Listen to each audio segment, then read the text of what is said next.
Hi, I'm Marianne from a small town in Austria. A few years ago, I accidentally discovered that I'm adopted, and my dad doesn't know I know. Since then, all I've wanted is to find my real parents. Before I continue, please like and subscribe. I never knew my mom, but I grew up with the most amazing dad. He worked as a carpenter, and even though we never had much money, I had everything I needed. And what I needed most were books. Dad would read to me every night, and I became obsessed. When I joined school and discovered the library, I felt like I'd gone to heaven. And I always preferred my friends from stories over real people. Once in 6th grade, I needed to use the dictionary, so I went to Dad's room and climbed a stool to take it down from the shelf. Just then, the stool under me wobbled, and I went crashing to the floor with some books. As I started picking everything up, I saw something that left me shook. It was a picture of a couple holding a baby, and the woman looked exactly like me. She had to be my mom,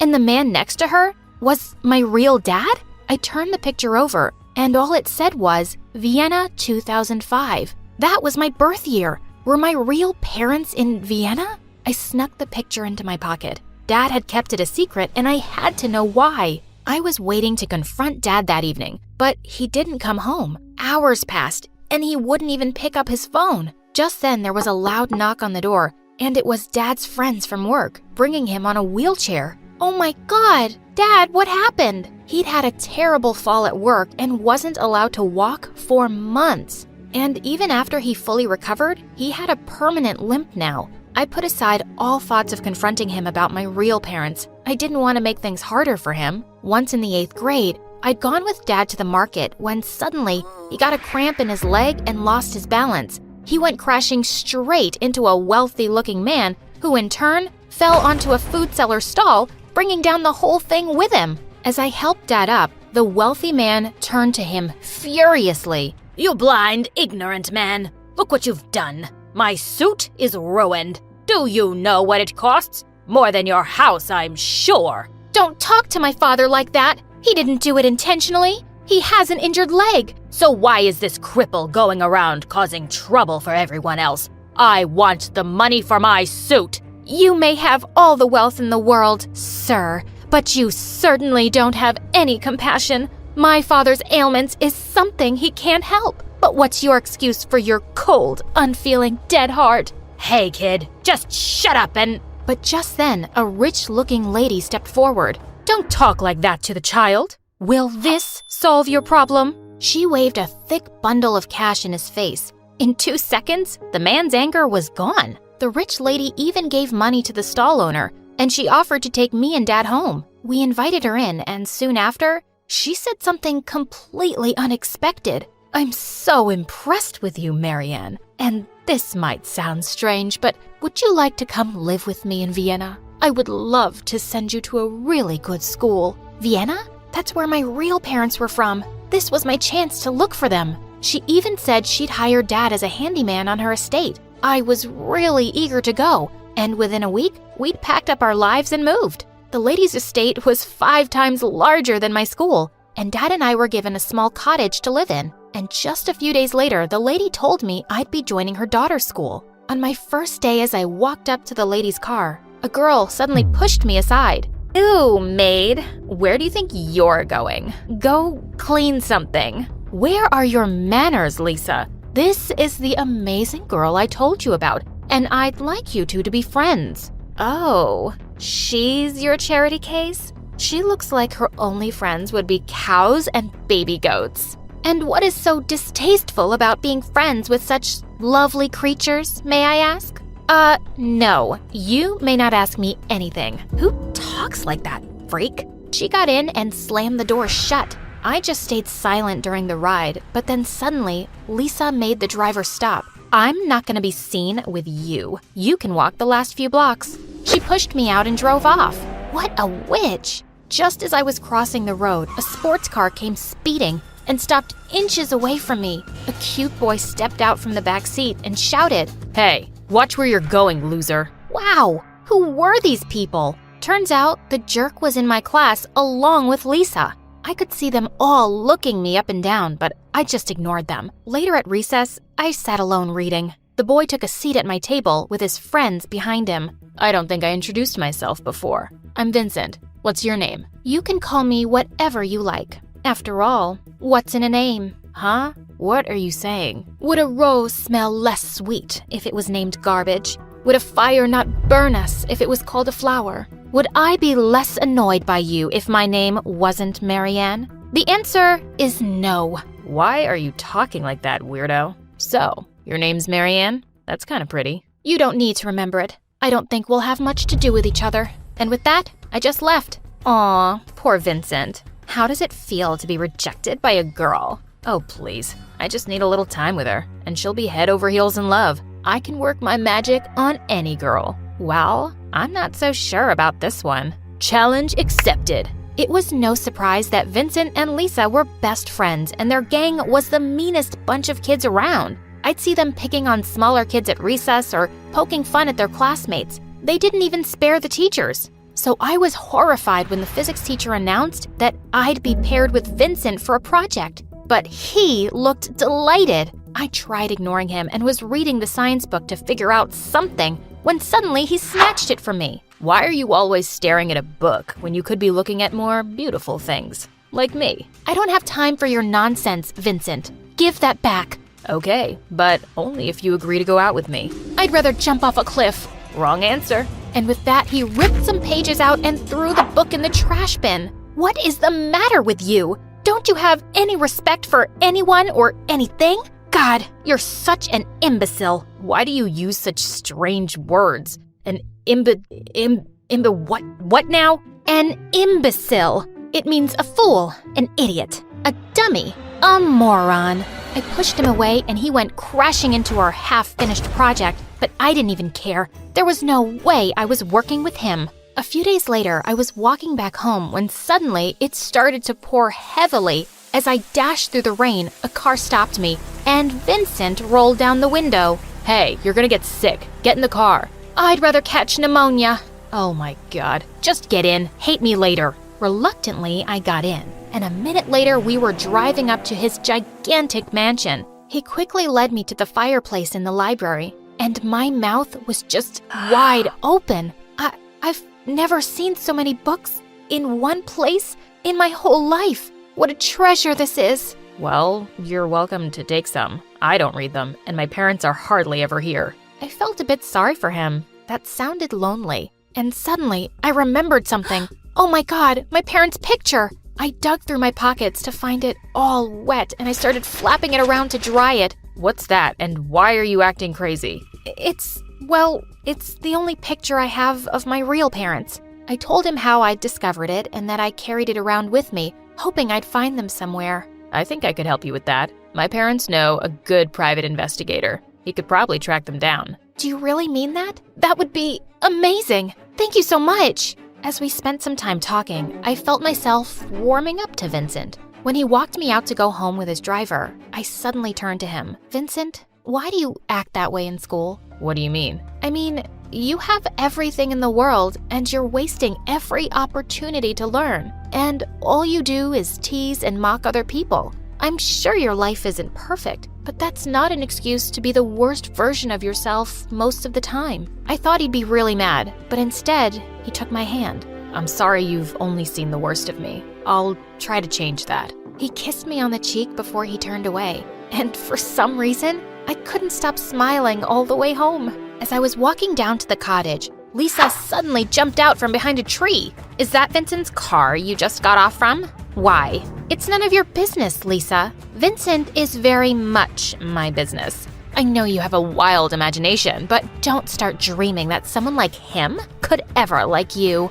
I pushed her aside and walked off. She was crazy, as if I wanted someone like Vincent. Or did I? He was just so nice after that day. He'd come sit next to me in the cafeteria, help me carry my stuff, and one time as I was walking back home, he leapt out of a car and decided to walk with me. He told me the investigator was hopeful we'd find my parents really soon. And a few days later, when he asked me to be his date for the Christmas dance at school, I really couldn't refuse. Dad had surprised me one evening with the most beautiful dress, and at the dance, I felt like someone straight out of a fairy tale. I was searching for Vincent in the hall when I felt a gentle tap on my shoulder. Wow, you look really beautiful, Marianne. He took my hand and led me to the dance floor, and it felt like we were in our own little world. At the end of the song, he suddenly pulled me closer and leaned in to kiss me. Everyone around us was clapping and cheering as I kissed him back. During the evening, I went to freshen up in the bathroom, and when I returned,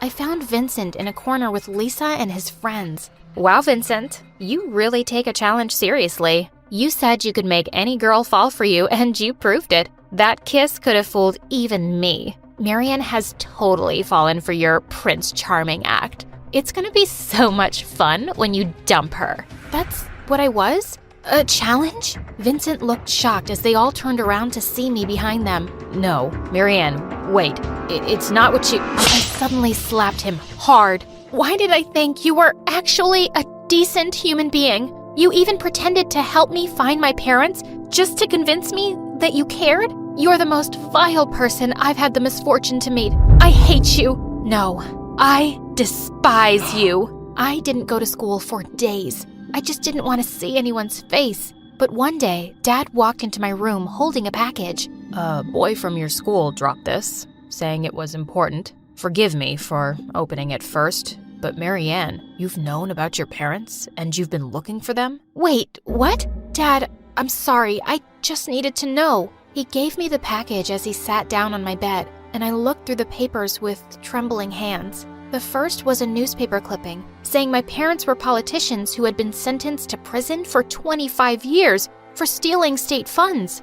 I worked at your parents' house. When they were arrested, you were going to be sent to an orphanage, and I just really wanted a kid, so I adopted you, Marianne. I kept the truth from you because I thought it would only make you upset. I'm sorry if I haven't been the best dad. I jumped forward and hugged him, tears pouring down my face. No, you're the most amazing dad anyone could possibly have. I just wanted to know who they were. But it's not because I've ever been unhappy with you as my father. Not ever. Dad hugged me back. If you ever want to see them, I'll arrange a visit, okay? It won't bother me at all. I know you're my daughter. By the way, that boy just left if you want to talk to him. I ran out the door after Vincent, who was walking down to the gate. Why did you do that? Your stupid challenge was over, right? Why did you make an effort to find my parents? Marianne, it did start off as a stupid challenge, and I wasn't planning on falling for you. But I did, almost instantly. What I feel for you is real and true. I wouldn't have made all that effort if I didn't love you. You're the most special girl I've ever met, and you make me want to be a better person. I'm so sorry for hurting you. Please forgive me, will you? I looked into his earnest eyes and slowly smiled. I'd rather go down with the Titanic, but I stepped closer and pulled him in for a kiss. Hi, my name is May, and I come from a bit of a weird family. My mom, Karen, is a single mom. She's always had to work a couple of jobs to support me, so I spent a lot of time at my grandma's house when I was growing up. Grandma's house was a paradise for a kid. She lived in the suburbs of the town in this cool little cottage that looked like something out of a fairy tale. To get to her house, you had to drive down a dirt road that crisscrossed streams and took you over mythical-looking bridges. My grandma's always been a little eccentric, but as a kid, that was the best thing I could have asked for. We'd play in the woods all day long. She'd talk to the animals as if she was having a full-on conversation with them, and sometimes it kind of seemed like she was. We'd go into her house, and she'd lay crystals out in the window and dry herbs in the rafters. She'd even let me help her make different herbal remedies for sick people in the town. For most of my childhood, everything was perfect. But then, things started getting kind of weird. Once I hit middle school, I still loved doing those things with my grandmother, but the kids in my class had started to hear about the witch that was living in the woods. I always thought the stuff she did was cool, but it seemed like everyone else thought it was nerdy and creepy. To make matters worse, pretty much everyone knew that I was with her every day after school. I started having to laugh off their taunts when they would call my grandmother a hag or evil, but deep down, it really hurt. My grandmother had practically raised me. On top of that, I started to hear weird things in the woods. At least, I thought I did. It was probably some fox or other animals calling out at night, but the sounds made me anxious. My brain scrambled them into voices of monsters, and it made me feel like I was constantly being watched. When I texted Grandma about it one morning, she showed up to pick me from school like always. But she immediately hopped out of the car and started cleansing me with herbs in front of everyone. I was absolutely mortified. All my classmates watched in mocking shock and amazement while I stood there in the cloud as my grandma rushed around me in a frenzy, chanting like a crazy person. I knew the purpose of what she was doing. She likes to use tradition and natural herbs, but I could understand why it made her look like an alien to everyone else. My classmates started taping pentagrams and other creepy stuff on my locker. I'd watch them all giggle as I tore it down. And some people even started talking about the Salem witch trials, saying they thought it was time for a second round. Honestly, I started to get scared and embarrassed. What if my grandma really was a freak? Was she rubbing off on me? Was she actually a witch? I asked my grandma to start picking me up down the street, and at first, I felt really bad about it. But as time progressed, and the taunting didn't stop, I knew I made the right choice by distancing that part of my life from my school life. Once I hit high school, I barely spent time with my grandma anymore. I was old enough to be home by myself, so she didn't need to pick me up, and I didn't need to go over at all. Around that time is where I met Jason. Jason was one of the cool kids. He always had been. And even though kids still remember me as the witch girl, it's almost like enough time had passed that they all started to forget about it. Jason was my chance to live a normal life. I felt like as soon as I became his girlfriend, people would start to like me. I would finally be cool. So when Jason invited me out, I jumped on it. He invited me to ride past curfew in a fancy car with his older friends to go egg a house. And they told me they always do it for fun. Just that was 10 times cooler than anything I had ever done. But when we turned the corner down a familiar dirt road, my heart sank. Everyone started throwing eggs at my grandmother's house, and I felt the disgust and panic set in. Jason nudged me and handed me an egg. Everyone looked at me, waiting for me to react. If I said no, if I didn't do it, would that make me the weird kid all over again? I tossed the egg and watched it splatter against the house. I instantly felt ashamed, but all the cool kids cheered and Jason grabbed my hand. The more I hung out with Jason's group, the more creepy stuff started happening around town. Weird occult symbols started showing up on banners, houses, fences.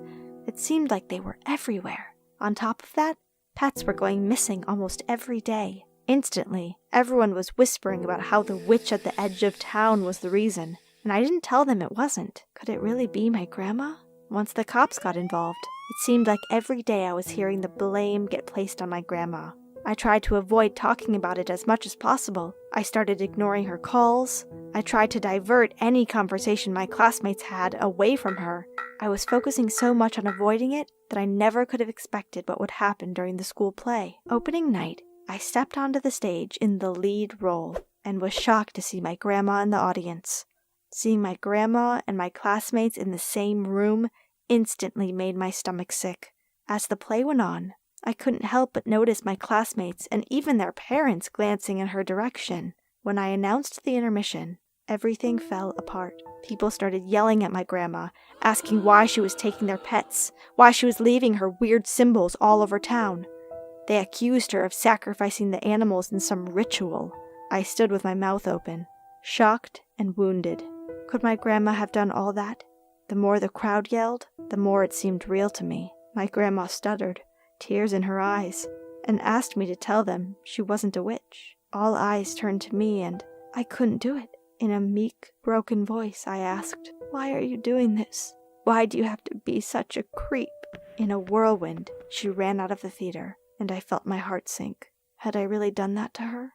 But really, she was the only logical explanation. If I hadn't said anything, would everyone have thought I was in on it? The rest of the play was canceled and I went home. I couldn't sleep. I just felt empty and bitter inside. A few days passed, and my mother told me that Grandma was moving out of town. She thought it would be best for her. I couldn't help but feel the entire thing was my fault. The guilt I felt was so overwhelming. So I decided to go to Jason late one night and talk it out with him. Maybe we could come up with a plan to stop her.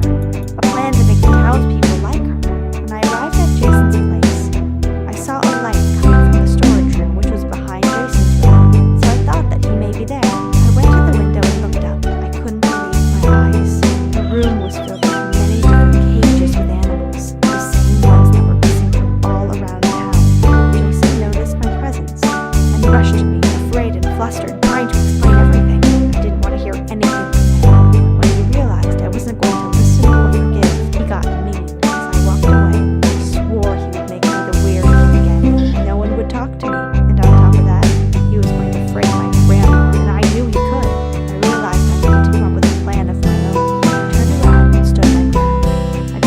phone and hit record.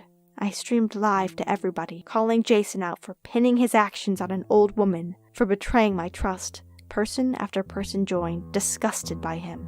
But I soon became disgusted with myself. "You put the final nail in your grandma's coffin," Jason yelled at me. Jason was right. I had gotten into the mob mentality. I had demonized my own grandma and pretended I didn't like something that I loved just because other people didn't understand it. I stopped the stream and raced over to my grandma's. When I got there, I found her packing up the final items in her house. I begged her to stay. I told her I loved everything about her. I didn't think she was creepy. I had been trying to fit in with people who weren't worth my time and didn't understand me. I begged for her forgiveness, and she instantly took me in her arms. She let me cry on her shoulder as I apologized, and she completely accepted it. She told me she knew I would be back. When I asked her how, she winked over her shoulder and said, "I saw it in my crystal ball." Have you been in a similar situation where you hurt someone because you were trying to fit in?